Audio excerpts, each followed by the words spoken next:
that's a pretty big umbrella. Right. All right, I think we're live. Let me check this. Now I got a note that says meeting is now streaming live on YouTube. That's fantastic. All right, What's the let's language? yeah, what's up, YouTube? I want to see how I can see it so I can, like, if people chat in, you know what I'm saying? Yeah. Just bear with us, dear listeners and watchers. This is, of course, our first attempt at this, but I've actually gotten enough. There we are. Okay, cool. There's a lag. Sweet. Enough requests to do live streams that I went and made the necessary upgrades. That a boy. All right, so let's give it a minute before we record on the podcast then. But how are you, man? You just got done teaching? What's shaking? Yep. Just got done giving a lecture on Heidegger. Right. I kind of Thursday, this week, just the way things worked out for me is kind of the new Friday. So Yeah. things are going well. Did you work out yet? I did. I did my day 3 of Jeff's Giant. Right. Absolutely. Okay. All right. Let's hit record on the podcast so we have this. All right. Here we go. 3, 2, 1. Yep. All right. Now we're official. Live here again with Dr. Jim, just about to talk double kettlebell training. So last week we had that awesome conversation with Jeff Newport. People definitely need to go check it out. You've been following his double kettlebell program, the Giant. Yeah. Give us the update. Yeah, so I started, like any good hobbit, I want to begin at the beginning, right? Mm-hmm. And he had Good luck getting out of the Shire, though. Yeah, exactly right. And so he has. I always wonder like how much it's okay to disclose about someone's book, but you get a stratification of programs, and the first level is just kind of a basic, get your conditioning up, buy into the rest of the thing. Cool. Which I know, I mean, I'm in fairly good shape already, so maybe that wasn't the way to start, but I want the full experience, right? And Yeah. so, and as you know, I'm this OCD guy. Like if I buy the program, I want to do every single set and rep prescribed because, dang it, why did I get the program? And if I don't, it's the only fair way to offer an evaluation. Yeah. Of it. Mm-hmm. Yeah, and if I don't think this man or woman has something to teach me, then why the hell did I buy the program, right? And in my sort of simplistic mind, that means every single set and rep in it, right? Right. Mm-hmm. So I'm beginning at Giant 1.0, right? And I tell you, I mean, just in 1 week, it's hard to say anything, but it's just clean and press. That's it. That's all you get, right? Awesome. I had a weird situation where I kind of felt like my double 24 kilograms were probably too light, but I haven't been doing a lot of clean and press. So I thought I would probably get flattened if I attempted to do a high volume program with the double 32s. Mm-hmm. And I have but 168 or 128, right? Okay. Which is a travesty. It really is. So I'll have to remedy this soon. So anyway, so I'm doing it with the double 24s, right? And so like the first day out, it was, however many 5s of clean and press you could get on in 30 minutes, and I did 20, right? Okay. Mm-hmm. And then the next day that's good. That's moving. That's fine. Yeah. And the next day was 6s, mm-hmm. and I got 17 there. Okay. Mm-hmm. And then today was 4s, and I got 31 rounds. Okay. Yeah. You're cooking with gas. Yeah. And I think I could have passed the talk test throughout that entire 30 minutes. Right. Yeah. Right. Boom, boom, boom, boom. And interestingly, which is good. I mean, that's kind of, I would imagine, Jeff. Yeah. Right. The auto regulation, all that. Right. Yeah. Uh-huh. And this is one of the things I like about the auto regulation thing is, okay, there's an easy way, for the gentle listener who's going to do the Giant, I recommend they do. You look at, like, say that first week, and you say, oh, there's a day of 5s, there's a day of 6s, and there's days of 4s. And immediately in your standard way of thinking about working out mind, you think, oh, 5's the medium day, 6 is the hard day, and 4 is the easy day. Yeah. That's not auto-regulation, right? It's, it's however many you can get of those in that rep range, right? Right. I think what Jeff's up to here, he's not saying that this is heavy, this is medium, heavy, light. It's that there's a value to working in all of these rep ranges. Sure. Right. And you should, in however much gas you have that day, that will decide whether it's heavy, medium, or light. Right. And rep ranges are there for another reason, right? Mhm. They're there because there's a value to those ranges, right? Yeah. So so today, man, I felt it was a classic where, because I trained really hard last night, in jiu-jitsu. So I got up and I did my, my move and groove mobility thing, and I'm still not feeling the love. Like, well, maybe we'll just go 20 minutes today, not 30 minutes on the clean and press. And I do my first set of 4s, and it was like nothing. And I like put them down for like 2 breaths and did another set of 4, and I'm flying now, right? And I actually slowed it down because I was going fast. I was like on the 45 seconds. I'm like, that's too fast, so I slowed it down. But Right. it was classic, and having just done a week of it, I really think just if I stringing this out for 3 months, 4 months, I think I'm going to get pretty ripped doing it. Good. So far it's got the Dr. Jim endorsement. Yeah, it definitely does. Because and also it's simple. Like there's one thing, there's nothing to figure out. You got a rep range, go out to the garage, grab your 2 kettlebells, right, set a clock, work in that range, uncomplicated, right? Everything is offloaded into your environment. There's no paralysis by analysis. You have no excuse not to do this. It takes 30 minutes. Mm-hmm. How do you feel that you recover from double clean and press? So I was worried about that because, in the past, this, that's been a problem. But like the last time I did double clean and press was Pavel's return of the kettlebell. Yeah. Right? Yeah. I remember that one. Mm-hmm. That program was a beatdown. Right? Yeah, it was. But he told you up front, warning, this is a beatdown. Right. And that was, I was a younger man, and I had a hard time recovering from that one. Mm-hmm. Right. And I'm only a week in. Right. But I did 31 sets today, and I feel like if I wanted to, I could roll tonight and be pretty good. Yeah. I did I came up with a protocol a while ago. I'm happy to spill all the details on this. Except for I'm probably going to get it wrong. Like it's like the books you wrote. Like you just don't remember all this stuff, right? It's just people ask me about my programs all the time. I'm like, can you show me it? Because I don't remember which one this is, right? Mm-hmm. Like it doesn't mean that it's arbitrary. It's just that it's just hard to keep everything in your mind at once. But it was double clean and press and front squat were the kind of the pillars of this, because it was you're a skinny guy like me. You're trying to put on kettlebell muscle with kettlebells.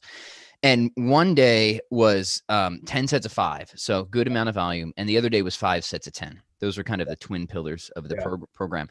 And I found that was about the sweet spot in terms of volume, especially for me. This was the one time where I was really able to make decent gains as a very skinny guy with kettlebells. And the most difficult thing for me is always the eating.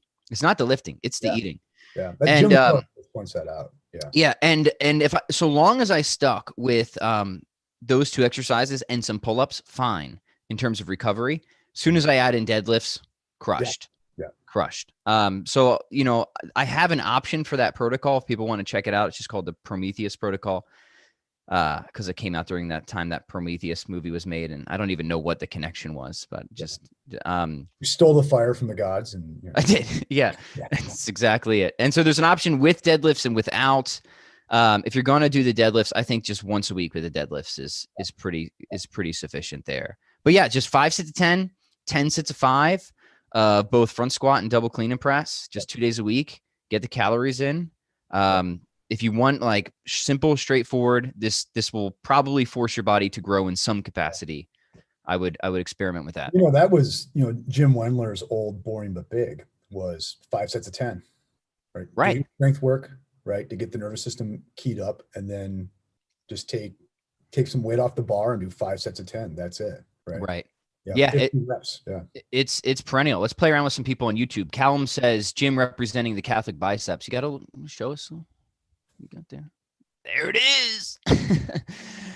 He also says, must have been a bit weird for you boys to jump between pounds for barbells and kilograms for kettlebells. Not really, because they're just kind of different worlds. Yeah, right. Yeah. Like, I don't even really think about it. I'm old enough to remember when it was poods. Yeah, that's it. What is a pood? Yeah. Remember, like when they first came out, you were in the kettlebell thing if you referred to them as pood. Yeah, if you know what we're talking about right now, then you're cool. you go cool. back. You're cool. Yeah, you're an right. OG if you know that. Yeah. Yeah. There was another message there, but now the message has been retracted. I don't know what that means. So Stefan, if you want to retype your message, I'll be happy to take it for you. Okay, there it is. Jim, what do you think of having a strength day, a cardio day, and a mobility day on repeat for the general armchair population. Yeah. What do you think of that, Jim? I think that's fine, right?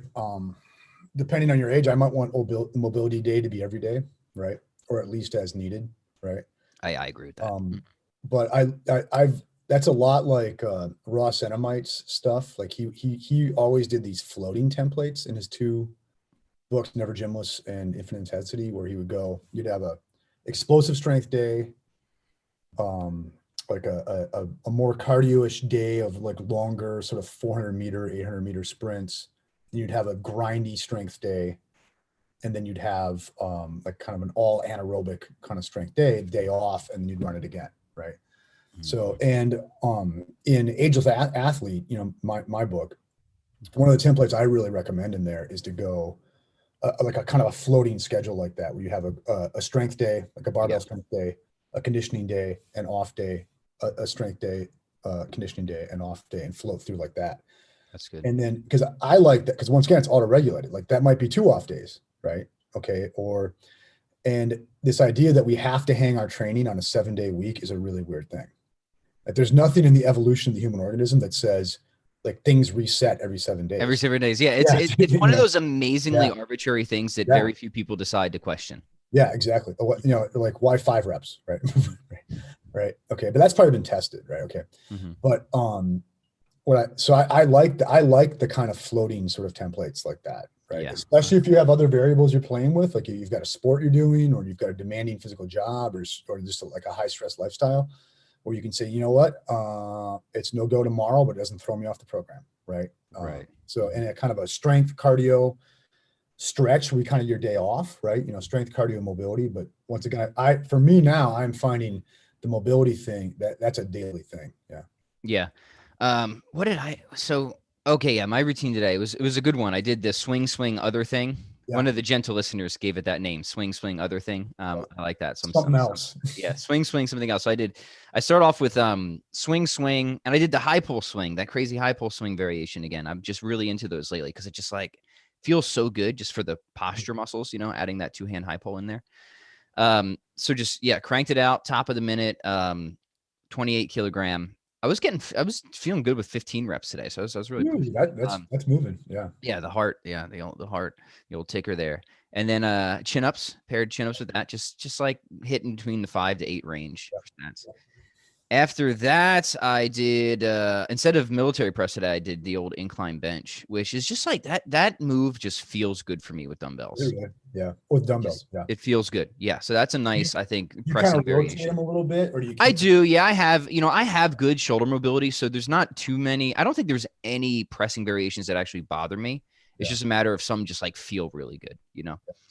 Dips feel really good for me. Yes. I'm also very strong at them. Barbell bench press feels the weirdest. It doesn't, and I'm also the weakest at it, which is interesting. Yeah. So swing swing other thing, and then just some extra sets of presses. Nice. That was it. Mm-hmm. I mean, I tell you, swing other it's brilliant. It's got such a good groove to it. Yeah. It's got a good groove to it. And plus once you get kind of in the high volume swing, because we kicked the year off with that 300 swings challenge. So I've just kind of been in this high volume swing thing. And it's just such a good way. I was talking about this with my buddy Alex yesterday, Jim. Actually, this could be kind of a cool theme to explore, is there's the juice. You know what I'm talking about?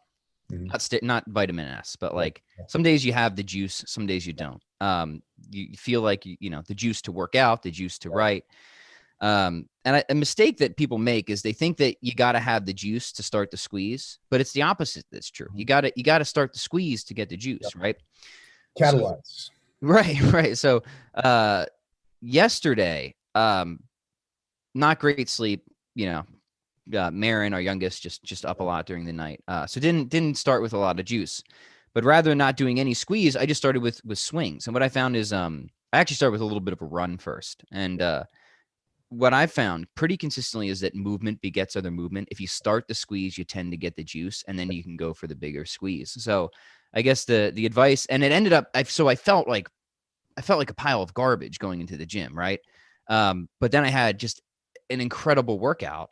And this goes back to kind of something we've talked about before, was if I were to have like put the entire workout I wanted to do in front of my face with the mood that I was in, I would have been like, no way, I'm not doing it. right? Yeah. There's just no way it's getting it done. But I'm like, you know what? I'll just go for a run. I'll do some swings. And then by like my third set of swings, little 80s glam rock. I was Yeah. pumped up.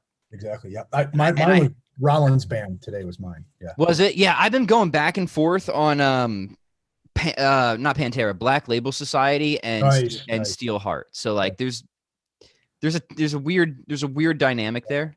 There's a dialectic there. There's a But there's an interesting crossover. Let me give a little music trivia. So the singer of Steel Heart, Mike Maticevic, that guy with that crazy range, he did the vocals for the kind of fake band in the movie Rockstar with Mark Wahlberg. I don't know if you've ever seen that. Yeah. It's an okay movie. Yeah. And then Zach Wilde from Black Label Society did the guitar work. So there was actually a meeting of the world. They know, they've met. Yeah. So or they at least recorded independently or something. I don't know how it works. Yeah. So. No, so I'm such a Gen Xer 90s guy, right? So like, the grunge punk Rollins band stuff, that's my go-to. Yeah. So what's who your top 3 or top 5 in terms bands? Of yeah. Or oh man, that's tough. And there's like age and stage, right? So as you know, right now I'm in this massive Tool phase, right? Right. I think the band that I have most consistently listened to since I was like 15, 16 is Soundgarden. Right? Great band. I remember like seeing them on there was this old show on the USA Network, Radio 1990. Yeah. I remember seeing them on like a rerun of that, late at night. And this is like when they're way early, and I was just hooked at that point. And going down to the record store in downtown Manitowoc and say, hey, can you find me a band called Soundgarden? This is like pre-internet, right? And so getting a Soundgarden CD was a big deal. Yeah. Right. Yeah. So I've always been a big Soundgarden fan. So that must have cut deep. I mean, I was a very sad day for me when Chris Cornell. Yes.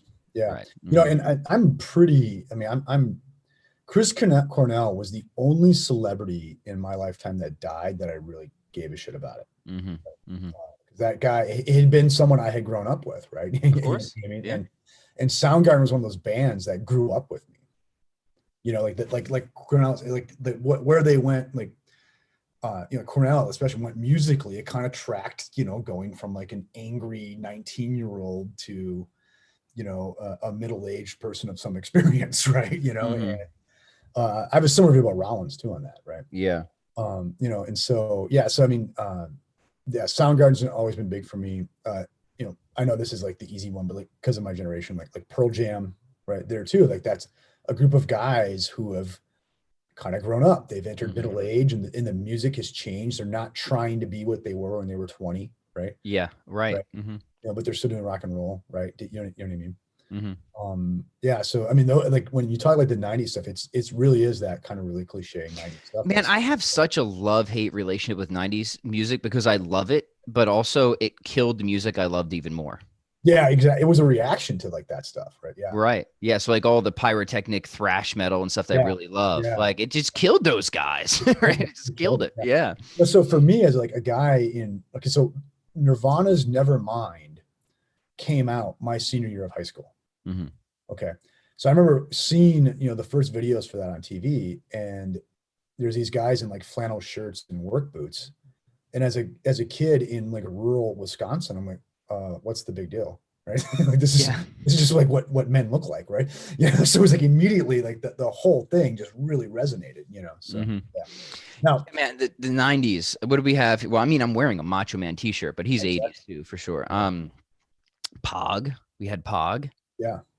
And we had grunge. Yeah, exactly. Pretty good decade. Mm-hmm. Okay, here's one if you, on the band thing. This will be controversial, and we're going to get hate comments now. That's fine. Right? I am really enamored with a band now called Greta Van Fleet. Yeah. And I know people hate them because they're just Led Zeppelin again. Right? I don't know enough about them. But damn it, Led Zeppelin was pretty damn good. So why not do it again, man? Right? Like I'm like, and it's sort of like we've like. And Led Zeppelin notoriously borrowed from so many other like people just are unaware of, right? Yeah, And so, yeah, I mean, so like one, there's so guys like me have been saying to our kids every time a Led Zeppelin song came on the radio, it was like, that's what it was like when rock and roll used to be on the radio, son, right? And now like rock and roll's back on the radio, right? Like why would we complain, right? And I think there is something to be said for perfecting the genre. Oh yeah. Taking up the genre. Yeah. You know, so I right now, like the two things I'm listening to the most in terms of rock and roll are Tool and Greta Van Fleet. That's nice. All right. I'm going to download some Greta Van Fleet. Yeah. Are you a listen to music while you work out type of guy? Yeah. It depends what I'm doing. Like definitely, like a lot of times if I'm jogging or something like that, it'll be a podcast or nothing. Right. Yeah. In it. Right. But you know, if like I'm jamming through my double clean and press sets, I'll put some music on. Yeah. I'm the same way. Yeah. The music has got to match the intensity. If I'm just doing something light, that's when I try to catch up on podcasts or audiobooks or something like that. But I'm not listening to an audiobook because I'm doing double clean and press. Yeah. And a lot of times, like I'll think, okay, so most of these songs are about 3 or 4 minutes long. So I don't know if I can stay every minute on the minute, just kind of getting 4 sets in during the song without like slavishly looking at the clock, which I think would be wrong. Yeah. We had, in our messaging today, talked about like a couple of sort of fitness stereotype people. That's right. Yeah. Let's go into it. Do you mind if we go into that? Yeah, let's do it. Okay. So, because this one of the one that I wanted to bring up is, it dovetails with themes that we've talked about in our last couple of podcasts. Okay. So it was really, really cold here for a couple of weeks, right? And I'm sure by you too, right? You're right. And we had a great thaw this week. So there was a day this week, it was like 65, 67 degrees, right? So the whole town's out walking and stuff like that. So I want to know, I mean, I'm not criticizing anybody, right? But see, I was out for a walk and, you know, I was actually listening to Tool on this walk anyway. So I was out for a walk and I just kept seeing all these, you know, kind of 30-something, maybe a little older guys out doing the jogging stroller thing with their kids, right? Which is awesome. I'm glad dudes are doing that. I'm not okay, right? But I just kept thinking, but sir, there's a better way. There is a better way in this. Okay. If and I know what like jogging stroller guy is trying to do is he's trying to spend time with his kids and he's trying to like take care of himself. Right. And he's also, I think, probably trying to set an example with the kids to see them that this is a thing you should be doing someday. Yeah. And all good things right there. All good things, yeah. However, it's not working. I don't think it works. Okay. Because if you watch jogging stroller guy, God bless him, bless his heart, right? He's got to stop. Yeah. Keep going. I'll try. He's got to stop every half block and tend to the baby in the stroller, right? Or, you know, he's got 2 other kids on bikes and they're like, he's bumping into them and stuff like that, right? Right. It ends up being a terrible, horrible workout. Okay. And as like a recovered jogging stroller guy, okay, you end up just getting pissed at the kids. Yeah, you just get frustrated. The kids aren't cooperating. They're sabotaging your work. Right? And you think you're going to go out and have this like existentially significant moment where you and the kids go out and you have this thing you do together and you're going to get your workout in. Man, isn't that just like so true of parenting in general? Like you have these visions of like, it's going to be so romantic. It's going to be a memory to last a lifetime. And then very often it's a disaster. But however, there's the flip side of that where sometimes you don't think that something will be significant. And then it is one of those things that is just an incredible moment. When you're trying to make it significant, it's not going to work. Exactly. Yeah. So good stuff. Yeah. Keep going. Yeah. And so, and I just, I couldn't help but think, but man, you are not achieving any of the ends that you want. Any of the ends that you want. Okay. And this is a realization I had when I was at that point, right? I mean, early 30s, too many children than we should have had at the time, all that, right? Okay. Right. Okay. And what my advice to jogging stroller guy would be, jogging stroller dad. Right. If you're not a dad, why would you have a stroller? Then you're weird. But anyway. Yeah. Is there like a dog in there or something? Then we've gone too far. I mean, dude's out there, but. Yeah. I've seen the dog in the stroller before. Yeah, it's a weird thing. I just have a vision of a guy like with a Cabbage Patch doll and a stroller jogging. Basically creeping me out. We've got other things we need to talk about. Yeah. That's another podcast. But anyway, the reason, okay. So I'm going to be a little critical of jogging stroller dad now. It's okay. He can take it. Yeah, he can take it. It's a failure of discipline on his part. Okay. He needs to get his workout in and he needs to be available to his kids and he needs to set an example to his kids. And he didn't get up this morning an hour early and get the workout in. Mm. Okay. Mm-hmm. If he had done that, right, he would have had time just to play with his kids. Right. Yeah. Okay. Uh-huh. And when your kids are like 4 years old on a big wheel, Mm-hmm. they don't give a shit about your working out. Mm-hmm. Okay. They don't Yeah. care. Right. Right. They want you to chase them around the park. Mm-hmm. They Mm-hmm. care about They want to wrestle. They want to play tag. they Yeah. want to play tag. They want to play hide and seek. Okay. Mm-hmm. They're not impressed by your workout. That you're not setting an example to them. Okay. Mm-hmm. What will set an example to them is a life of discipline on your part, Mm-hmm. a model of a disciplined life on your part, right? And then they can see when they're like teenagers that you're still in impeccably good shape, and they'll compare you to other people, right? Right. Right. And see that that's the way I want to go, Mm-hmm. right? But like getting them involved in your jog or your kettlebell work or whatever when they're little kids, I think it's just going to frustrate your kettlebell workout. It's going to frustrate them, and you're not getting it. Jogging Stroller guy needs to get up an hour earlier, take care of what he needs to take care of for himself so he can be completely available for the wife and kids later. Yeah. And not try to like jam his workout into time that he owes to them. Right. Right. And part of the overarching lesson here, and this is something that I've come to appreciate as well by making similar mistakes. I don't think I was ever a jogging stroller guy, but I was try to be creative in whatever ways, it was for you. in ways that fail type of guy. Yeah. And it's some things just don't go well together. Right. Period. Full stop. And you might think you're being efficient, and you might think that you're going to be checking multiple boxes at the same time. Yeah. But at the end of the day, you're actually being less effective and efficient overall. Better to separate the activities out. We've talked, because we talked about compartmentalization before, right? Boom. If I need to wake up half hour earlier to get my workout in, do that. Yeah. And then, like my son, Roan, he's 7 now. So like, he's like super engaged. Like he actually likes working out. Like we lift together, we do kettlebells and then, but he likes to wrestle. That's what he likes to do. So that's why I got the Macho Man shirt on. Like I caught him with the flying elbow the other day. I catch him in the diamond cutter coming around the corner. You know how it is, right? Yeah. That's what's engaging to him. If I were to, I don't even think he'd fit in the stroller, but he'd certainly be bored at it. Right. Or if we're outside running, it's racing, which is great because then we can do like, we'll do just like, it'll just be intervals, right? Yeah, exactly. Yeah. But yeah, don't try and just force things to go together and dilute the effectiveness or maybe even sabotage the ends you're trying to achieve altogether. I think that's the lesson we're trying to press. It was a real Pat Flynn moment for me because I immediately thought, long-term specialist is long-term generalist is short-time specialist. And I think that operates at the level of like your whole life and also your day. Okay. Right. If you want to work out, spend time with your kids, right? The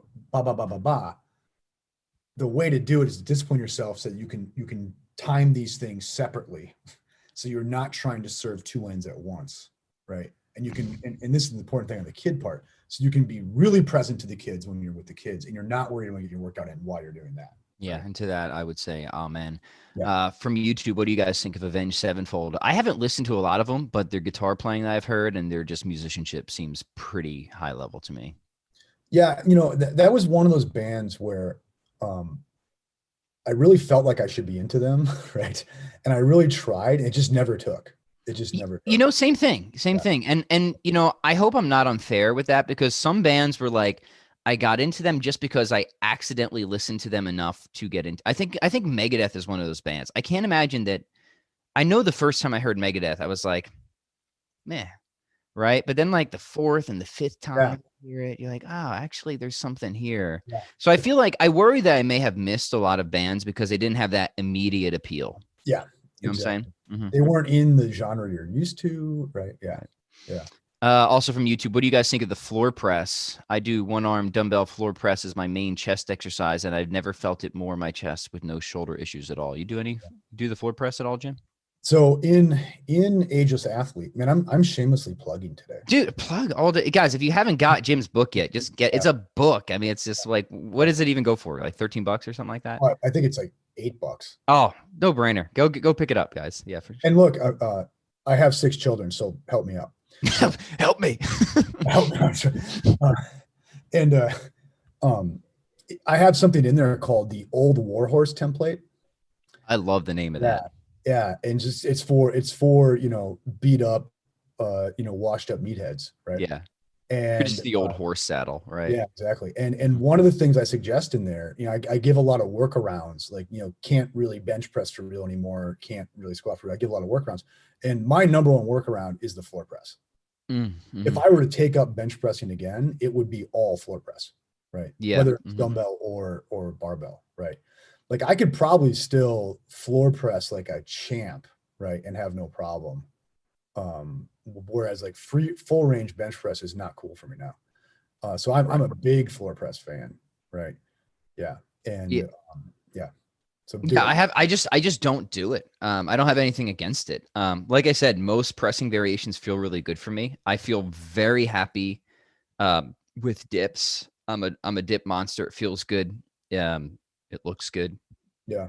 So dips are kind of like, but that's kind of the problem, right? You kind of find like what you like, and you often avoid the things that you suck at, right? Exactly. I can't even remember the last. You know what? When I did do floor presses, I would always do it with a slight hip bridge, and that was a nice variation. Yeah. Squeeze the glutes, get the hips up, so it was kind of like a decline press a little bit. Yeah. I mean, they're for the single arm, it's nice because those are easy to set up. Yeah. It can get a little clunky with a double arm. So in a lot of the Onnit kettlebell products, like the programming, they do a lot of those bridged up kettlebell floor presses. I see. Yeah. Full bridge, right? Up on your shoulder, not on your neck. And that's going to extend the range of motion too. Range of motion, yeah. And they'll have you do one where it's just a single kettlebell crush press, and you're going to take it deep on one side, up and over, deep on one side. That's interesting. Yeah. Really, so then you're going to like have like that pec contraction just crushing the kettlebell throughout. Yeah, that's interesting. And a Tabata too, right? just mix it all in a bowl. Mix it all in a bowl. Yeah. So that's a good one. Man, there was something right before we did the floor press thing. You had mentioned something that I wanted to circle back to. Was it Ageless Athlete, Old Warhorse, Avenged Sevenfold? No, it'll come back. It'll come back. Yeah. Yeah, it'll come back. Yeah, somebody asked me the other day if there's like any exercises that I don't like. And I really had to, it's not for me when I'm thinking exercise selection, it's and I think it came up in relation to a question I'd answered on machine training. It's not like whether I like something or not. It's what is the goal? What are my list of options, right? So we have these tools, right? And how well suited is this tool for a particular job, right? Because you can dig a hole with a spoon. It's going to take you, but if there's a shovel there, then we go with the shovel, right? Right. Unless a spoon is the only thing you have, you'll take the spoon maybe over like, I don't know, your pinky finger or something like that. Right. So yes. If you want to get a bigger deadlift, if you have a barbell, like that's the shovel compared to the kettlebell, right? Which is more like a spoon for the deadlift. Right. Yeah. But if I don't have the shovel, I'll take the spoon. Now don't get me wrong. Like I think you can get a lot of hinging power from the kettlebell, but I'm just, I like a double beast deadlift it's just not that much. It's not the same thing. It's just not that much. Yeah. So that's the way I think about it. So for me, it's just like, it's kind of better or worse. I guess if we go down the list, I'll eventually come to an exercise where I'll be like, okay, yeah, maybe that's just kind of pointless, but you could justify any exercise as long as you're competing in it, right? Yeah, exactly. Like I don't do bent presses. I almost never prescribe them to people, but like if you're like a touring, strong man. Yeah, exactly. Yes. Okay, right. You're probably going to need to do if you join the circus, right? Yeah. So I hate lunges. I hate lunges. You and Dan John, man. Yeah, but not because I think they're bad. I just they feel garbagey for me, right? So therefore I work on them because there must be something wrong. That's a very natural human movement and I should be able to do it, right? So I keep lunges in my mix quite a bit because I loathe them. Like they're always on my warm-up. So that's interesting. I don't mind lunges, but here's like a spoon shovel. I'll almost always, when I have single leg stuff, kind of like when I'm programming single leg stuff for myself, I'll almost always opt for split squats. Yeah. And I loathe those. If you want to talk about like exercises that you just really don't want to do, there's few things that I dislike more than the way I program split squats for myself, which is usually decent load and like higher 8 to 12 reps. Yeah. Yeah, but Yeah, I don't know what else to say, but that's Chin ups. I can never really get fully comfortable in a chin position. Like pull ups, no problem, but the chin is always problematic for me. I do them right, but I always just doesn't feel right. just a little kind of like, just Yeah. Do you use rings for pulling? I do. Yeah. Yeah. Yeah. Not all the time. That feels Yeah, good with set because of you can kind of rings. go from the pronated to the Yeah. supinated, kind And of the throughout. more that's something I can do, where I choose the, what the position of my hands are, the better, right? I think. Right. Yeah. Yeah, I feel good with both. But I see what you're saying, right? With the chin ups, people do have issues with that. So I recommend people because if you can get a set of rings, even just for chin ups and dips, I think it's worth having a set of rings. If you use them for nothing else. Yeah. Plus, they're like you can get like a decent like wood set of wooden rings for like $20 or $30 now. Yeah. Yeah. Definitely. I remember when I was first I was in college, like they were impossible to find and pretty expensive. Yeah. Yeah. But I think we can thank CrossFit for that. Exactly. Yeah. There you go. Right. Yeah, I hate reverse lunges from Daniel on. Really? Yeah, Bolt Thrower, an awesome band worth checking out. All right, I have heard Bolt Thrower. Yeah. Now here's a band that I like quite a bit. Bongzilla. Have you heard Bongzilla? I've heard of them, but I have not heard them. That's one of my go-to workout stuff. Yeah. It's sort of like, if you like early Sabbath, it's early Sabbath on steroids. Okay. Just sludgy boom, boom, boom, boom, boom, boom, metal. Yeah. I admit, among my guilty pleasures is Bongzilla.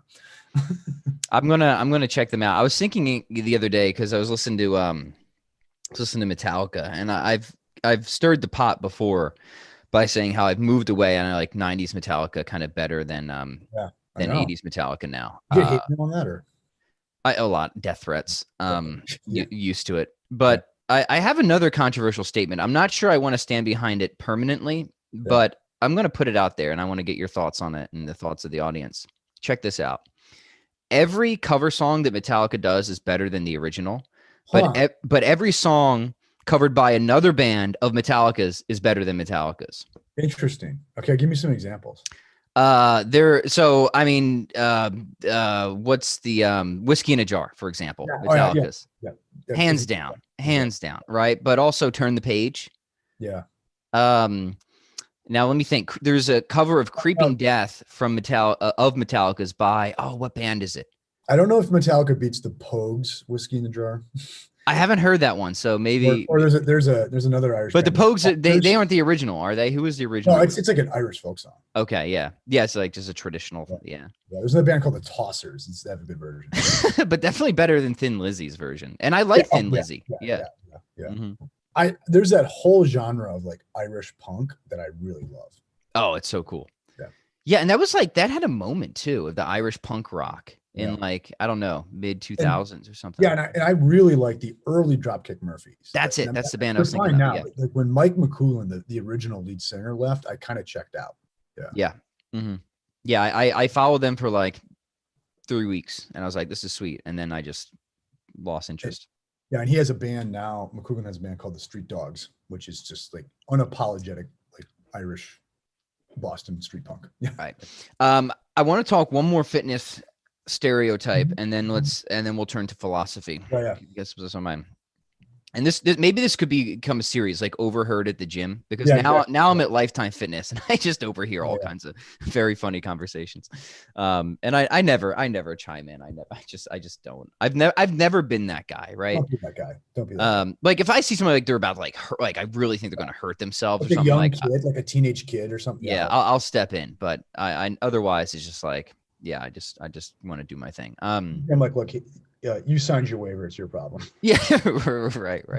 Now, if you were, in my, at my old gym and like, we're like, we're the leaders there, that's different. But at Lifetime Fitness, it doesn't matter.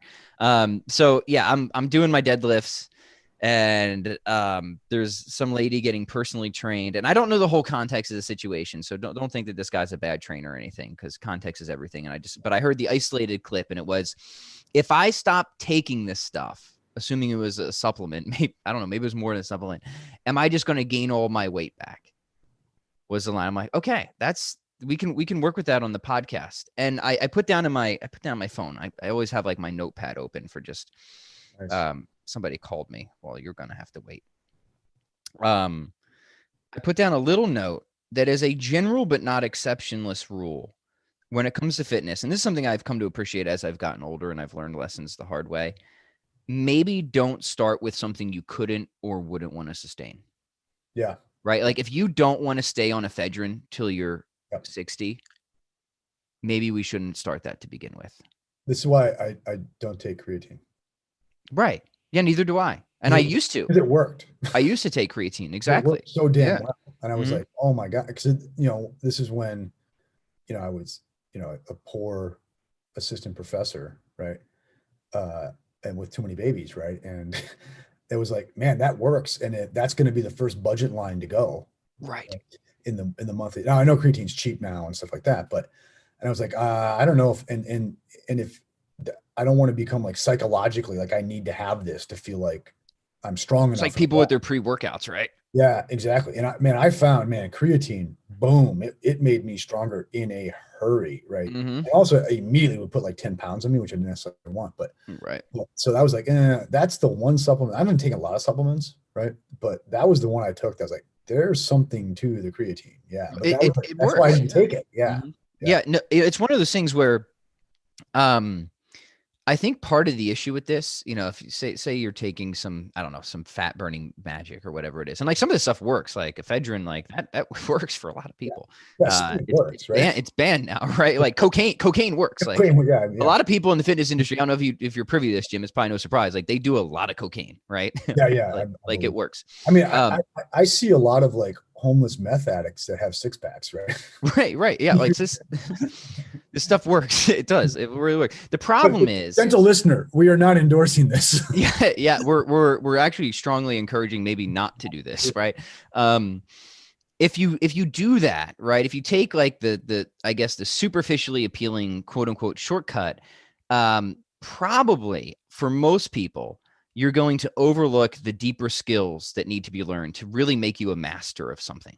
Right. Yeah. And then of course, if you can, or choose not to sustain that superficial thing, the supplement, the drug, whatever, then yes, once you stop it, you're going to revert. Right. Like, of course you are. Exactly. Whereas if you say, okay, cocaine maybe works.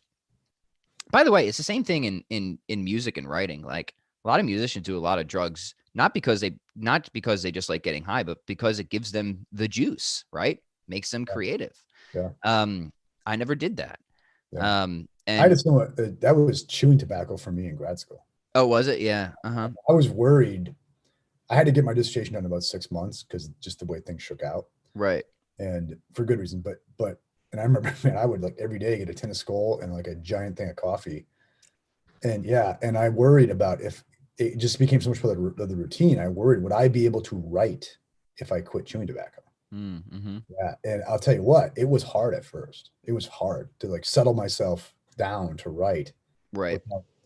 A lovely dip of Skol mint. so which I don't touch anymore because once I have an addictive personality, right? But it took a while for me to like regain the practice without that particular aid. Yeah. Yeah. Well, that's a great example of what I'm talking about. Like, so I drink coffee, but that's about it. But I have no issue thinking that I will drink coffee if God willing, I get to 90 years old, right? Yeah. That I'll still enjoy my morning cup of coffee. So I don't take my attitude right now is I'm not going to do anything that I wouldn't want to do, not just couldn't do, but I wouldn't want to do. Yeah. 15, 20, 30 years from now at this point. Yeah. It's not and it's not just for the physical stuff, it's for the mental stuff too, when it comes to my writing or my music projects or anything like that. Now I can think of certain exceptions for that, like in just the way that you train. Like if you have a competition coming up, okay, for the short term, you're going to train a certain way that you're not going to do for the rest of your life. Okay. That's a qualification I'm willing to make. Yeah. But that's why, so it's a general, but not exceptionless rule that maybe don't start something that you either couldn't or wouldn't want to sustain until you're 60, 70, 80, 90s. And I want to look at that too, in terms of the psychological consequences, right? Yeah. So like using the creatine example, right? Like the thing that moved me is that it made me so strong and it swolled me up. Right. And I like that. I like that about myself. And is this going to become a part of my self-conception here? Right. And such that if I get away from it, right, I'm gonna like, it's gonna be a hit to my self-esteem and stuff like that. It's gonna have downstream psychological consequences because Right. I can't afford it now, right? Okay, and that's gonna have all sorts of consequences around it, right? You know what I mean? And so this is a thing I have. Like, I've talked to guys on like testosterone replacement therapy, right? And who've gotten on it, and they're like, it's not cool. It was cool at first, and now it's like not. They're having a real hard time with it, and they're on like all sorts of cycles with it and keeping it level. It's not as smooth as it sounds like, right? But they're also like, I can't take it back now because, one, I'm hormonally screwed up, but two, I really like, this is a part of like my self-conception and feeling this way and having the sexual performance, all that. You know what I mean? Right. No, I know what you mean. And this has been something of of a like trend in the fitness industry. A lot of people have been, doing the TRT and pushing other people to do it too. And it's like, man, that concerns me a bit. Right. It seems hasty, to say the very least. So I talked to my doctor once about it. I like train with my doctor. He's a good friend of mine. He's a good dude. Yeah, I've got a cool doctor too. He lost a finger though the other day, and I didn't know, like, how do you ask somebody, like, you have a nub there? And it was like, I couldn't ask him. I'm like, well, at least you're not my surgeon, right? Yeah, exactly. And when I asked him about it, he kind of like gave me this like bitch please look. He's like, and how many times a day do you work out? Really? Then you don't need this, right? Right. Yeah. Stop kidding yourself. Right. Let's play around on YouTube a little bit. Daniel says, I hate lunges. Callum says, you might want to keep me from the chat, but I never heard a Metallica song. Start with Creeping Death, their old stuff. Listen to one. Nothing Else Matters, and then I really like Load. I think Load's a great album. Blackened. Oh yeah, you got to get Blackened in there. That's true. And I love S&M, Metallica and Symphony. Yes. I love that album. Yes. That's an amazing album. Question: doesn't creatine have side effect for the liver or kidneys? Am I pulling that from my ass? That was a big concern for a while, but most of the research shows that creatine is actually quite safe. Yeah, you drink your water though. Yeah, drink your water. So that was a concern. That still is kind of like a popular level concern, but the research on creatine, there's a lot of it. It's been heavily researched. It's like coffee. They tried to find something wrong with it, and they have not yet. Yeah, right. Yeah, which is cool, which is great. So yeah, Jim and I are saying, like, we don't take creatine because we think that that's unsafe, like other stuff we mentioned might be. It's just, I like what you said about the psychological aspects of it, because I think that so often gets overlooked. Yeah. But that's a big issue. It's the most important thing in everything. Yeah. You really, you know. Right. You're emotionally vulnerable creatures, right? And yeah. Right. Yeah. 100%. Okay. How are you doing with your philosophy of mind book? Good. I decided I'm adding like a big epilogue to it, right? But it should be all wrapped up. Yeah. Beautiful. So I talked to Mike Matthews. So for the gentle listeners, Jim and I were on Mike Matthews' Muscle for Life podcast, and we kind of went into the weeds. I felt bad. Yeah. So he says that the people I think he'll be airing it soon. But I think he's going to snip some of it out. Yeah. However, I got the okay from him to air the full, unedited, politically incorrect version on the Pat Flynn show. Mm-hmm. Nice. Very cool. Yeah. So that, I'm looking forward to that coming out. Good. I was playing around. I don't know. Did you see the conversation I had with Gavin Kerr and Josh Rasmussen? I did not get through the whole thing. Okay. Probably the first 20, 30. Yeah. What'd you think of that so far? Very interesting. I've not heard Rasmussen speak before. Yeah. Because he's doing a book on philosophy of mind right now too. Okay, cool. He's big into the identity arguments, but you don't like. Yeah. I mean, I like them. I don't think those are the most important questions to ask. And I think what is done with them generally ends us in the same kinds of dead ends that I want to avoid. Right. So, we just took a hard turn for the gentle listeners. This is just where we're going. We're going into philosophy of mind right now. So Jim, build on that point. I'd like to hear more about what you mean. Mm-hmm. So usually the identity arguments are built around qualia. Right? What's for people who are unfamiliar, what do we mean by the identity arguments? Let's just kind of set them out. So, kind of your standard versions of materialism and sort of versions of materialism. It's not even clear like who even buys those anymore, right? Because of the success of these kinds of arguments, right? Well, that's the thing. Like I talk to like, my naturalist friends, if you will. And like, they're all over the place. Yeah. All over the place with their commitments now. So I think that like philosophical progress hasn't been made, maybe in the sense that not people go to the positions that we think are correct, but they've at least retreated from previous positions in significant ways.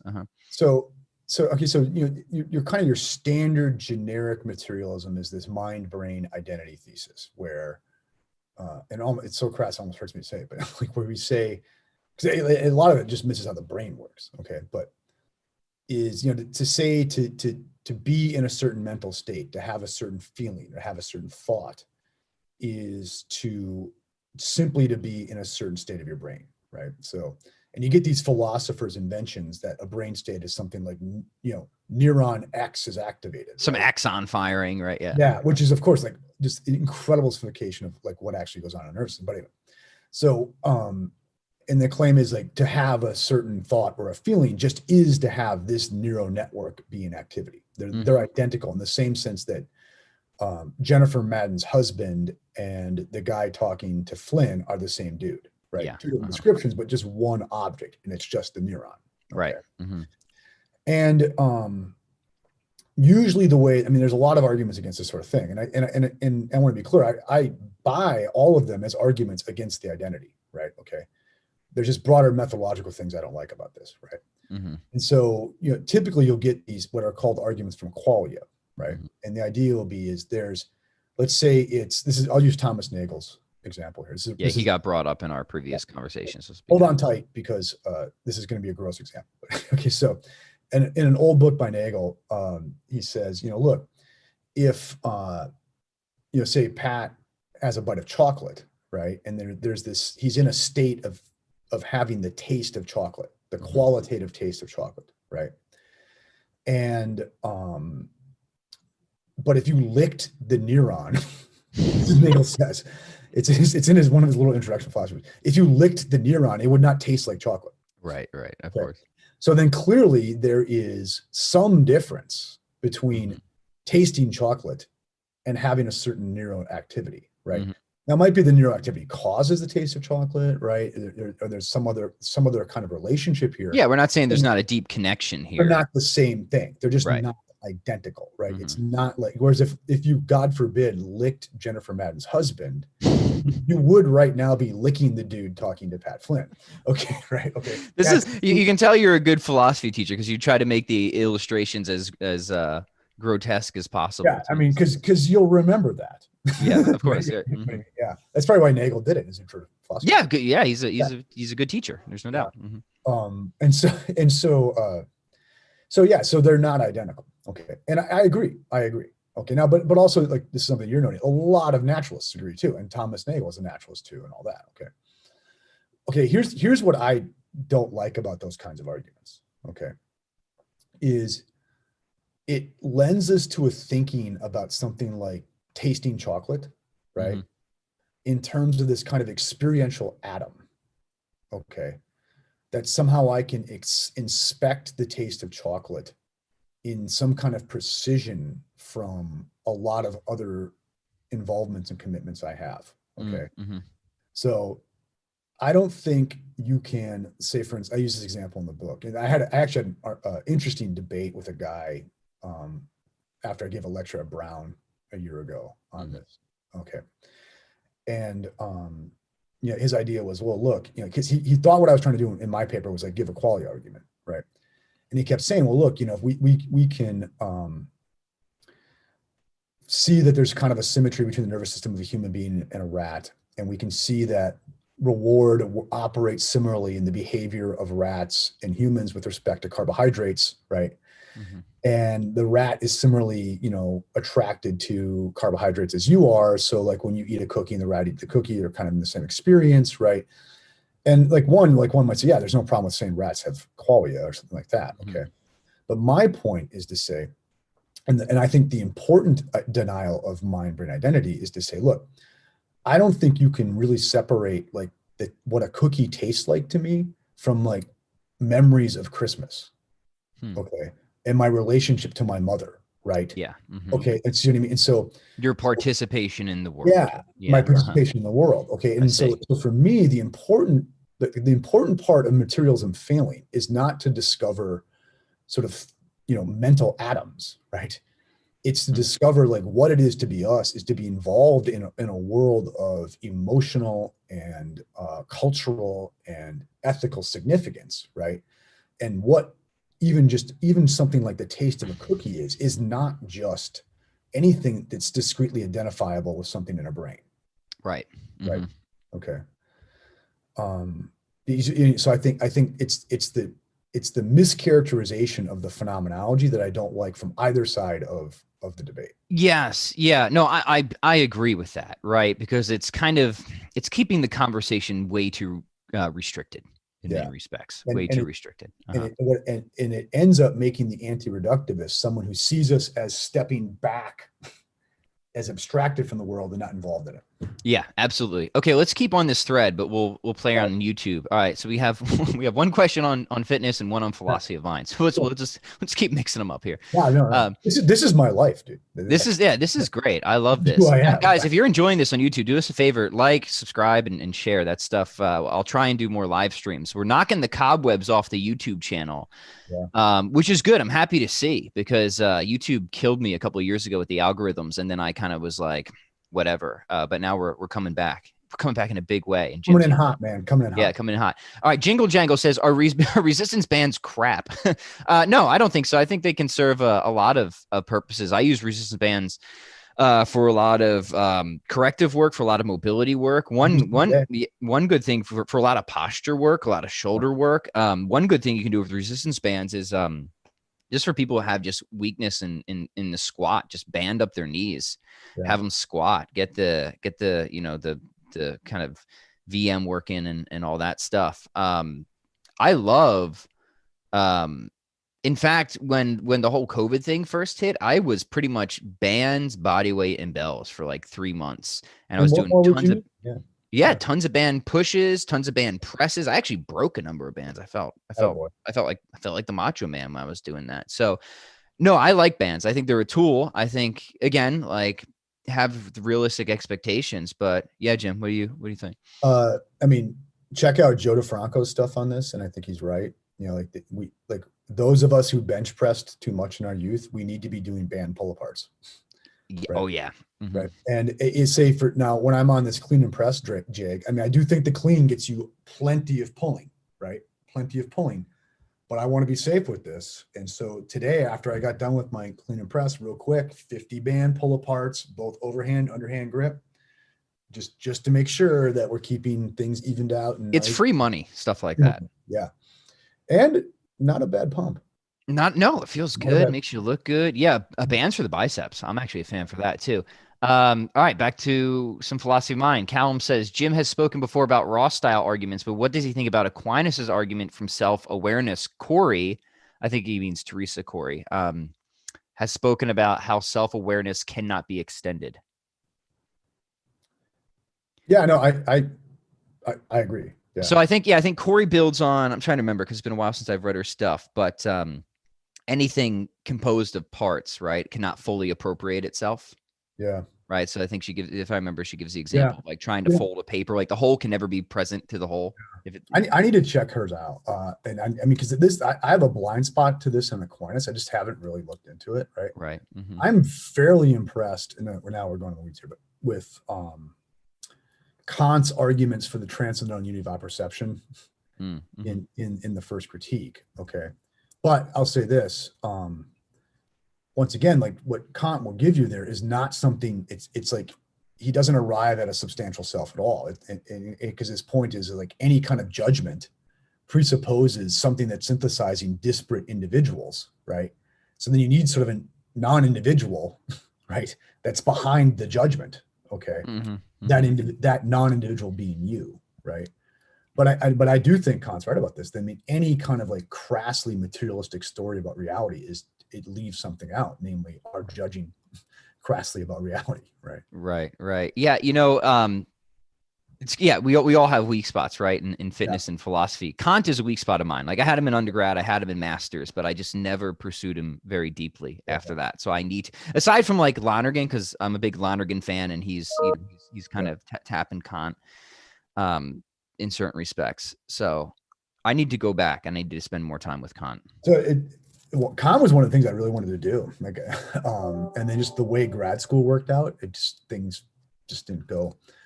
And a few years ago, this is like full professors do, right? I just decided to ignore the course description on a course I was teaching and just teach all 3 critiques. And I just went through cover to cover, basically went into the class every day and supervillain monologued over all 3 critiques, got through all of them in this semester. I tell you what, it really changed things for me in a lot of ways. Yeah. And I say the students really enjoyed it too, right? Mm-hmm. A lot of the students enjoy just a good old fashioned lecture more than you think that they will. Oh, sure. You know, I totally, especially if it's on a subject of relative interest, right? Yeah.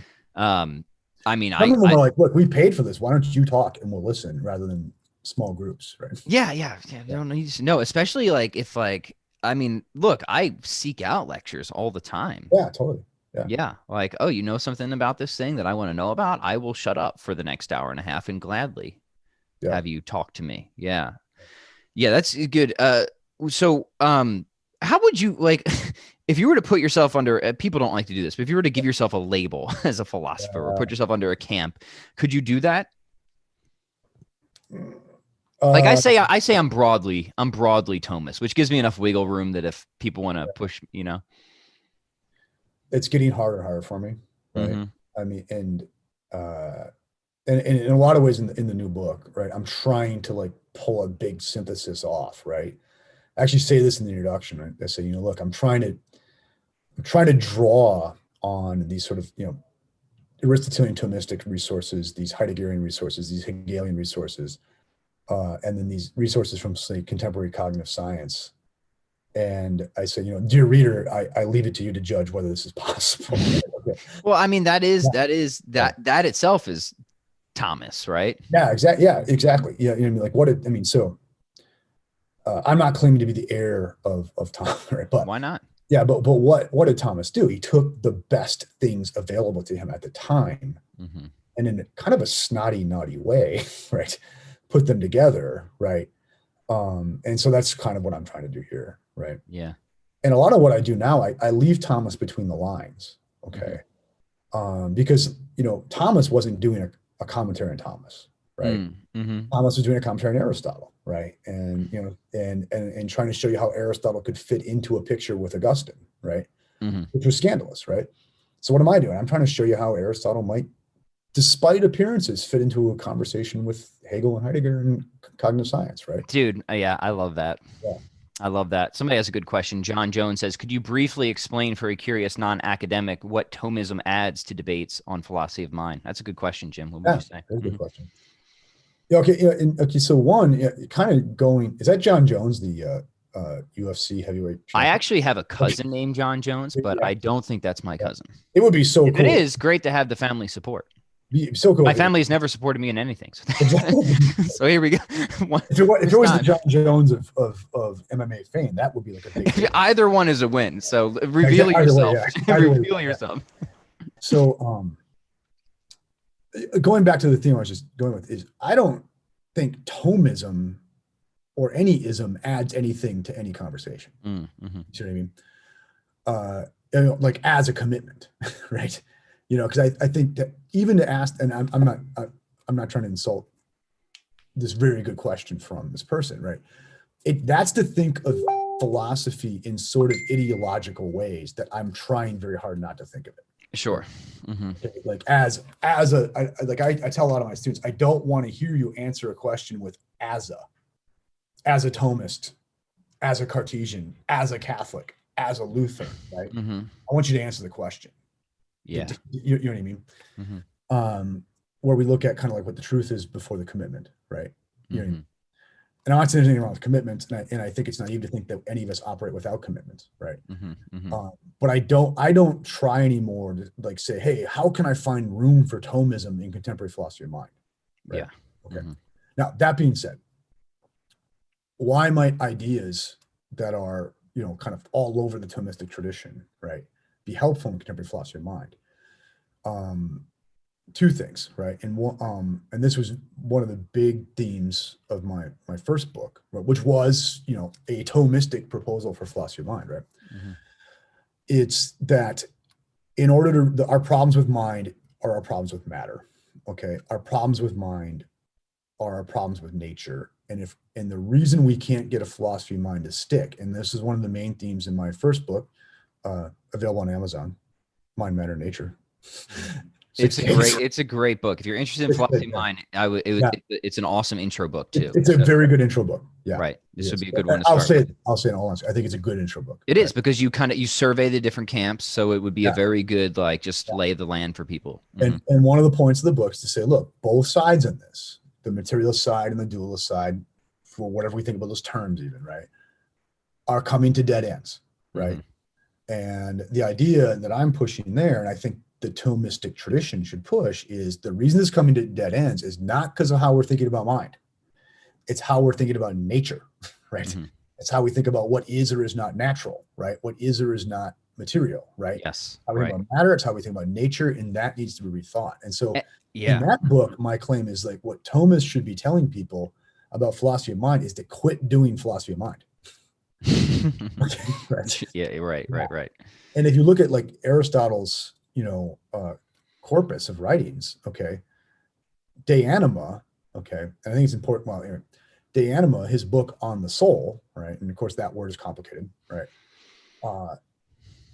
is not really a treatise in the philosophy of mind, okay, it's the sequel to the physics. What is the physics? It is his philosophy of nature as a whole. Mm-hmm. And now we're going to say, now let's talk about not just nature as a whole, let's talk about living things in nature. Right. It's a text in biology. It's a text in empirical psychology in a lot of ways, right? Mm-hmm. It's not anything like what we today would think of as a text in philosophy of mind, right? Mm-hmm. There is no such discipline until very late in the game. Mm-hmm. Yeah, that's great. I think that sounds right to me. And Corey's good on this because she has I have to link some. You got to get her and I on the podcast together. I will reach out to her and see if she would want to. I'm sorry, I'm ignorant of her work, and I want her to correct. She's got because she answers this question actually. I think she actually did a lecture for Thomistic Institute, and I know where she actually talks about this specific question. She says Thomas is helpful when it comes to matter and what it means to be immaterial. And she says a common conception people have, especially in dualists, is that something immaterial is just some spooky thing, right? Yeah. Oh, and it's kind of like translucent or transparent. I'm falling in love with this woman. This is awesome. Yeah. She nails it. She nails it. And she's like, that is not at all how Thomas thinks of immateriality, right? Okay. So go to Aristotle on this, right? What does it mean to say something is material for him? It's that it moves. Okay. Mm-hmm. Now, what does he mean by move? It's subject to change. Okay. Something is material to the degree that it's subject to change, and something is immaterial to the degree that it is not subject to change. Okay. So now you've got degrees of materiality. Yes. Okay? Right. Degrees, because the less changing, the less material. Right. And I was just saying this the other day to students, it's look, we think of immaterial as if it's you've got physical properties, quantifiable physical properties, and they're measurable and they're spatial, whatever. And then there's this other kind of property, this spooky non-physical property, right? Yeah, right. Material is not a property. Like the ghost of Christmas past. Yeah. In the classical tradition, whether it's Plato, Aristotle, the Greeks, into at least the high medievals, what they mean by immaterial is it doesn't change. Yeah. This is funny because this got brought up in the conversation with Josh, and I followed up with him a little bit of email and because, sometimes, you have the issue of if you're starting from a very materialist perspective of how do you get mind from matter, this or that. But sometimes people reverse it. Well, if mind is fundamental, then how do you get matter? But Gavin and I were like, that's not how Thomists think about it, right? We have being, subsistent being is fundamental, and the matter it's just restricted essences, right, with sets of minuses, right? That anything God creates is just being as it is in a horsey mode, or being as it is in a Jim Maddeny mode, which is just It's just does. infinitely less than, we say the foundation or whatever. But it's the theories of matter. You're right. The problem isn't just mind. It's that we don't have a clear conception of what matter is or what nature is. To note too is, okay, so Nagel's Mind and World came out like while I'm doing the last like edits on the book, right? On the first book. And it was funny because I thought I was all like profound because I had figured out the problem is our conception of nature and matter, not mind, right? And like that's the theme of Mind and World. Yeah. Like he basically says like look, materialism isn't working. We can't account for rationality, equality, all this stuff. And if consciousness is a part of nature and our conception of nature cannot account for consciousness, then guess what? Our conception of nature is wrong. Get rid of that conception of nature. Yeah. And that's what Nagel is doing in now his like later work, right? Is he's saying, look, right, we need to rethink nature top to bottom in some fundamentally weird way. Yeah. And Josh was really good at this because he said, given what he thinks about mind and ultimate reality, this or that, he says that causes him to want to shave away certain conceptions of matter because all that stuff is more clear to him than the different proposals of matter out there. And I think people just take for granted that like we have some very clear grasp on what matter is, right? And in fact, wasn't it Chomsky who said the mind body problem isn't just the problem with the mind, it's we don't know what the heck a body is, right? Yeah. Well, and one thing I think, and I think I've like some things I've said has like led to this like misunderstanding, distortion. The degree to which like I agree or in what I'm doing now, what I agree or disagree with, let's say my earlier work or the kind of work that like Josh is doing, the kind of work that Corey is doing, right? Mm-hmm. It's a subject change. Okay, it's not, you know what I mean? And so I am now less worried about the ontology of mind. Mm-hmm. Okay. And for me, the question that I've switched to is more this just what are we saying of ourselves when we identify ourselves as minded individuals? Yeah. Uh-huh. Okay. So and that's the phenomenology coming in. Yeah, exactly. Yeah. And so it's a different kind of question, right? And a lot of it, I think one of the first chapters in the book is I'm trying to say, look, I want to de-ontologize the philosophy of mind for us. Mm-hmm. Okay. I want to give you an argument to try to get us to quit thinking about the mind in terms of asking what's the category we're going to put it in, right? And ask this different kind of question about it. Like, what does it mean to say of somebody that they have a mind, right? Mm-hmm. But those are perfectly consistent discourses, right? I mean, and I think you could go all the way with where I'm going to go in this other discourse and be neutral in the other one and vice versa. Does that make sense? Right. It does. Yeah. And so I think this is something I have to like really guard against as the book comes out, is I'm not disagreeing with my former self or other people that are working in the tradition of the prior book. Mm-hmm. It's a subject change. Yeah. Yeah. John Jones says, I wish just another Welshman. Well, we're glad to have you here, John. Oh yeah. I kind of wish I could be a Welshman. That's a pretty cool place to be. Yeah. Calum says, I was reading a paper by Thomas Joseph White, who was more than happy to cite Jim's book as the book to read on philosophy of mind. So that's pretty high praise. That's high praise. Yeah, it's high. Yeah, praise. Yeah. Father White is a very gracious man. He's entertained my annoyances many times.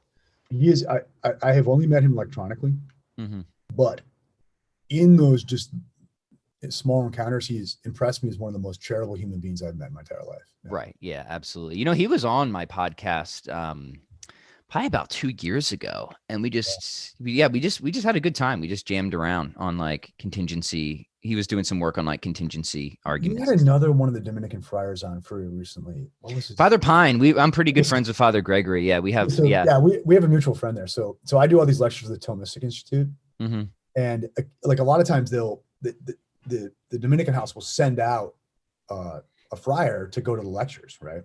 Oh yeah, that's right. And so, so I met him in Arizona. I met him at Princeton. I met him like somewhere else, and I was sort of like, "Are you following me around, Father?" Right? Right? And so you don't trust me? Yeah. Is there a problem? I'll get him on for one of our. Yeah. Well, we hung out back in August at a conference. Yeah. Okay, that was probably not too long when I last saw him, because we were just hanging out up in Green Bay because he was doing a retreat up there. So we met up and and had some cheese curds. Callum says, Jingle Jangle says, philosophy is to question. No answer is correct, but no answer is wrong. A person farts in family gathering and is embarrassed beyond belief. Animals don't have this problem. Who is smarter? Jim, do we want to respond to that one at all? Yeah. I actually think it's important to correct that. Okay. Right. Because unlike animals, everything a human being does is implicitly an interpretation of what it means to be. Okay. Like we don't just eat, we have meals, and our meals are ritualized, right? And they're ritualized in a way that plays a role in an entire like cultural interpretation of the importance of food and the importance of family and all these things, right? We don't just defecate, like we hide ourselves when we defecate, right? Okay, in some context, right? And whether we think that's necessary or not, the point is we even are defecating, we see as representative of what we think we are and our place in the world, and it's an interpretation of being implicitly, right?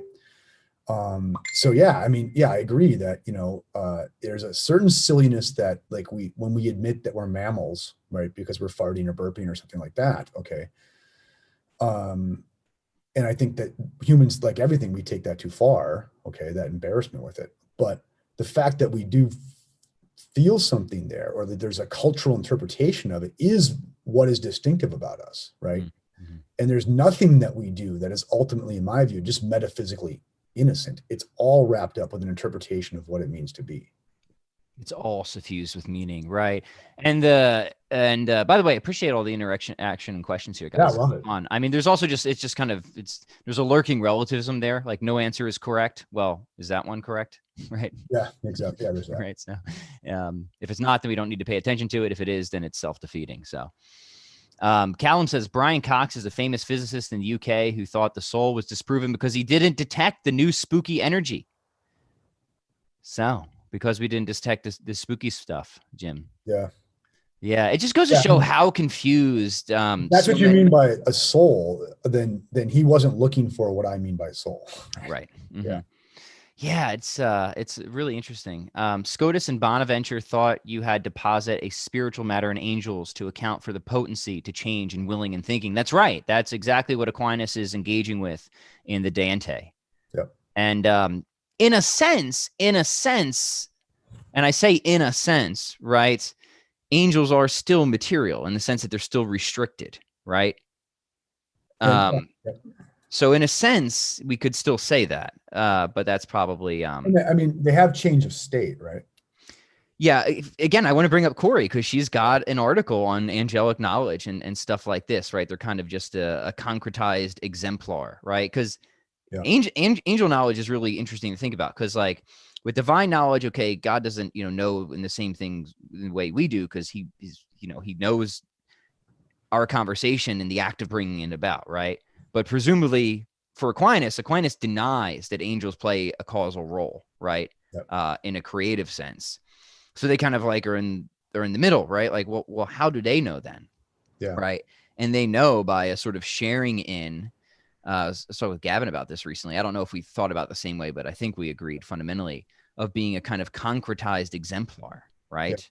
Yeah. I mean, they're a species unto themselves. Right. Yeah. They're the one and only individual of a universal. Right. Yeah. Yeah. So like really cool I love thinking about angels because it really makes you stretch your mind. For my sins, I wrote my dissertation on Leibniz, right? And purgatory's done. Yeah. Basically Leibniz thinks everything's an angel at bottom, right? But right. Yeah. Yeah. Yeah. His I like, there's two people I like going back and just really reading, and that's Descartes and Leibniz. Yeah. I know people, especially I think Thomas, give Descartes a hard time, but I've always enjoyed reading Descartes. Yeah. Yeah. I enjoy reading a lot of philosophers I don't agree with on stuff. Yeah. So, I mean, gosh, I mean, so, I've got, this is like a midlife thing, or like a mid-career thing for me is I'm going back and I'm rereading everything. I'm like rereading all the Platonic dialogues. I'm rereading because I just realized a lot of the stuff I read, in my like early 20s, right, And what right did I really have to have an opinion about it at that point? And how much of this stuff did I reject or come to like too facile conclusions about, or just take on your professor's word? taking my professor's word, and Right. how much was I just motivated by trying to have a commitment to something like Thomism or Leibnizianism or something like that, right? And not did I really take the text on its terms? Yeah. Yeah, I mean, we were just talking about that with Plato, how I've been reconsidering his whole theory of recollection. Yeah. I mean, sometimes let's do one on that. Yeah, that'll be cool. Hey, because I can talk to you all day, but I don't want to hog all your time. One thing I would be curious to get your thoughts on here, and then anything else you wanted to mention or chat about, is how does your philosophy of mind tie into fitness? Tie into fitness? Yeah, you see what I'm saying, right? Because there's consequences here, and I like to try and maybe this is just too contrived to try and draw some threads here, but you could see how certain dualist conceptions of philosophy of mind could take a very low view of the body, right? Like the body is essentially just some type of property you drive around. Like who cares? I am my body. Right. I'm right. And that will have very, very different consequences on how you treat yourself. Right. And think of like this extended mind rabbit hole that I'm down. Right. Okay. And, think of how that connects with stuff like jujitsu, right? Like I see myself as fundamentally a bodily being, right? A spiritual bodily being in a world of meaningful involvement, right? What better exemplifies that than like jujitsu, right? Yeah. Yeah. Right. Those like these set of ideas, am I going down the jujitsu rabbit hole, like correlate temporally in my life very closely. Yeah. And so I think, any hylomorphist, right? You don't have to go like that kind of like Heideggerian phenomenology that I'm into, right? But any hylomorphist is going to tell you I'm an organism, right? And what happens to this organism is not accidental, right? To me, right? Okay. Another thing I push really hard is, in the tradition that I'm working in, and maybe this is controversial, but souls are not minds, right? I'm with you on that. Yeah. I think that's absolutely right. Something with a soul is something that has a disposition to develop a mind, but it's not the mind, right? Okay. And so something with a human soul. Yeah. Or I think Bob the Chameleon has a disposition to develop. Oh, a chameleon mind. Right. Yeah. Chameleon mind. Yeah. Right, yeah. We got to bring him in here soon. I got it. I'll do one from the house so I can get Bob. Yeah. Yeah. By the way, gentle listeners, quick backstory. Jim mentioned Bob the Chameleon in their first episode and for illustrative purposes. And then I discovered that Bob is real. And he lives in Jim's house. So stay tuned. We'll get him here. He is featured prominently in the new book too. That's great. He makes an appearance at important moments. Yeah. But I think, part of being Bob is to be an animal that is disposed to chameleon consciousness, right?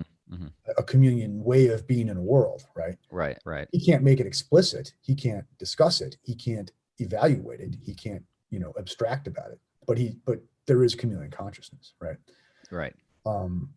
But even before he's fully developed that chameleon consciousness, he's still a chameleon with a chameleon soul, right? And likewise, before, like I would even say right now, I have not fully developed human consciousness, right? I am on my way, right? As are you, as is an embryo, right? We're always on our way to it. And what is soul? It's being on the way to it, right? Right. Yeah. Yeah, that's good stuff, and let's explore that more in a future episode because it's like from a Catholic perspective, right? We can I think make a lot of arguments of why we even have moral obligations to care for our body. But we can do it from a philosophical perspective too, and fitness needs that, right? Because sometimes you get like all this stuff in fitness where people are like, oh, stop moralizing about it, but no, this is a moral question. Right? This is a thoroughly moral question, right? Do we have obligations to ourselves? Right? I would say yes, we do have obligations to ourselves. Right now, there needs to be priorities and hierarchies of that. I think, we cannot have here's the deal. I think the fitness can go in two directions. I think if you are just in like terrible condition and you're just instrumentalizing your body to your own subjective pleasure constantly, right? You just okay. That is a strength. Like you have to say, oh, I'm not my body. I'm just this thing that uses my body as a pleasure vehicle. right? Mhm. Okay. Now Yeah, I always think of Men in Black, the little alien. yeah. Okay. But also I think when you get like obsessed, like where you're going to say, I just kind of want to work on this little part of the oblique here. I'd like that to look a little better. You know what I mean? You You've park also, your identity in your oblique fat.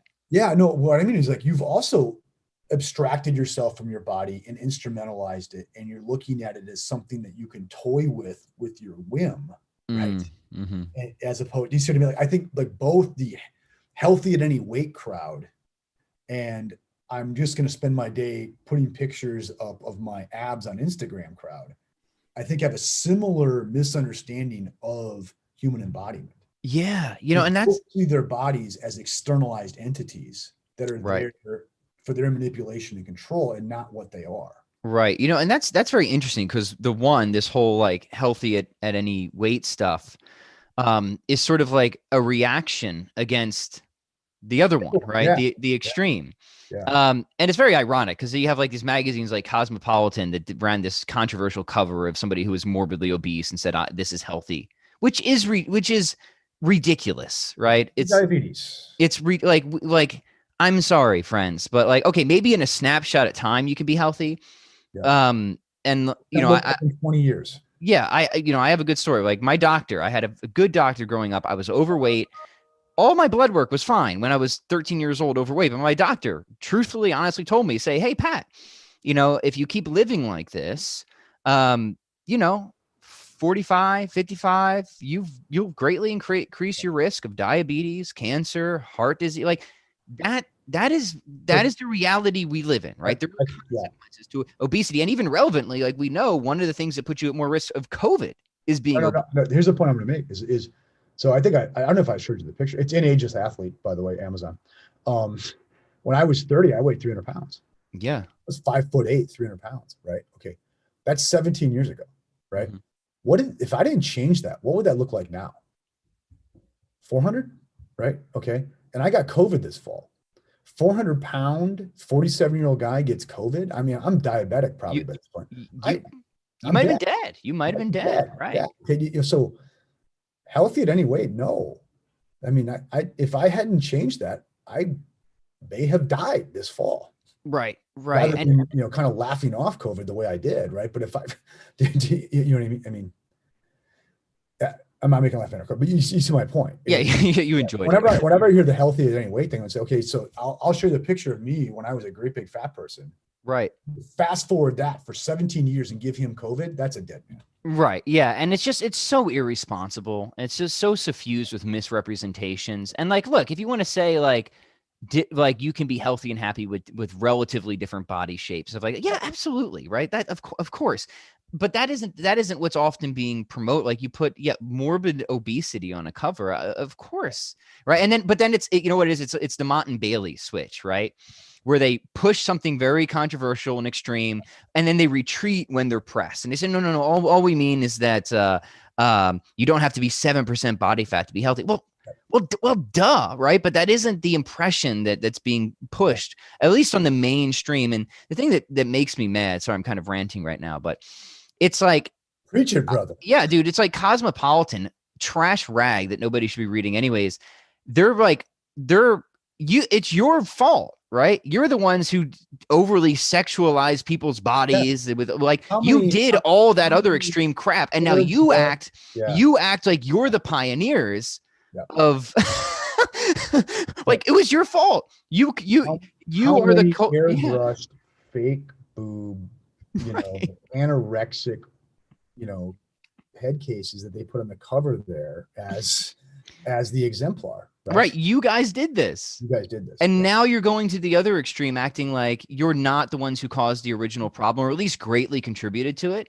And so do you get my point when I say, on the one hand, if you just say like gluttony is fine, go ahead and use your body for all the pleasure you can.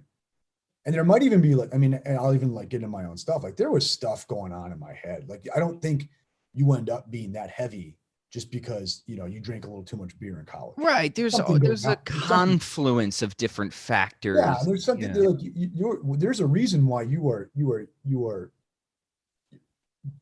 finding your comfort in food Right. rather than other places in your life. Of And course. and I really think if you're obese, I'm saying it, like, you got to get to the bottom of that. You do. Okay. Search it out. Yeah, search it out. But here's the deal. While you're doing that, you are using your body as an instrument to something else. Mm-hmm. Whether it's like your psychological relief, or just straight pleasure, whatever. You know what I mean? Like, you're seeing your body as a tool, an instrument, an empty object that you're using for another thing, this self of yours, right? Okay.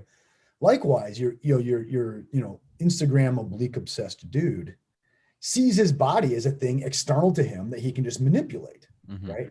They're both sides of it see the body as something external to be manipulated, right?